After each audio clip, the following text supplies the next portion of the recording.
The siren cut through the bright morning air like a wounded cry, echoing across the sunlit industrial yard as Marcus Hale wiped grease from his hands and looked up, his heart already racing before he even understood why.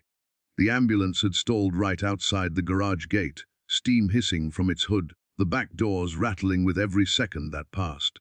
Inside was a patient fighting for breath, and Marcus had only one thought burning louder than fear or rules. If he did nothing, someone might not make it through the day. Before this story unfolds any further, take a moment to like, comment, share, and subscribe to the channel LifeSparkStories if you believe kindness deserves second chances and that doing the right thing still matters in this world. Marcus was a single father who had learned to measure life in careful choices.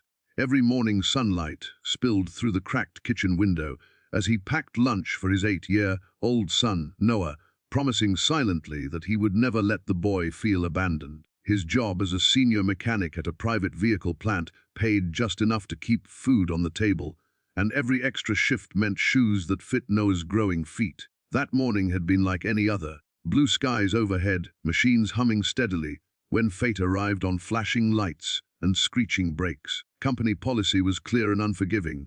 No employee was allowed to touch emergency vehicles without authorization. Liability, lawsuits, reputation. Those words were drilled into them during safety meetings. Marcus knew this as his supervisor shouted for security, more worried about rules than the man fading inside the ambulance. Marcus also saw the loose belt, the cracked hose, the simple mechanical failure that could be fixed in minutes. In the harsh daylight, sweat running down his face and his hands trembling, he made his choice. He stepped forward, tools moving on instinct, repairing the engine while paramedics watched helplessly. The ambulance roared back to life and sped away. The yard fell silent, except for Marcus's heavy breathing. He was fired before noon. No ceremony, no gratitude. Just a clipped explanation and a cardboard box for his belongings. Walking home under the unforgiving sun, Marcus felt the weight of every step pressing on his chest. He thought of Noah waiting at school, of rent due, of the quiet fear that followed him like a shadow. That night, he sat at the small kitchen table, sunlight fading into dusk, if doing the right thing had cost him everything. Days passed slowly. Marcus searched for work while the city moved on around him, bright mornings mocking his uncertainty. He fixed neighbors' cars for little money, smiling through exhaustion, refusing to let Noah see the worry etched into his face. Then, one afternoon, car pulled up outside his modest home, its polished surface reflecting the clear sky. A man stepped out, tall and composed, his presence calm yet commanding. Marcus felt his stomach tighten, expecting more trouble.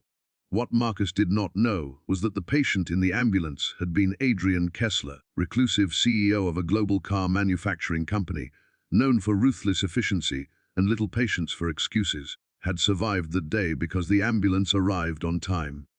During his recovery, he demanded to know why. When the truth reached him, something shifted. He saw beyond balance sheets and policies, recognizing a kind of integrity he himself had once admired before success hardened him. The meeting that followed changed everything. This was offered more than his job back. Adrian spoke of leadership built on courage, of companies that should protect humanity, not punish it. Marcus was given a role overseeing emergency response engineering across multiple plants, a position that valued judgment over blind obedience. Standing in the sunlight outside the building weeks later, Marcus felt something he had not felt in a long time: hope without fear. At home, Noah laughed as Marcus lifted him into the air, the brightness of the day matching the light in their lives once more. The struggle had not been erased, but it had been honored. Marcus learned that sometimes the bravest acts are done quietly, without expectation of reward, and that the right person sees them eventually. If this story touched your heart and reminded you that compassion still matters, please take a moment to engage with this video and support stories that celebrate humanity. Before the ending, special request: please comment below and share what you would have done in Marcus's place.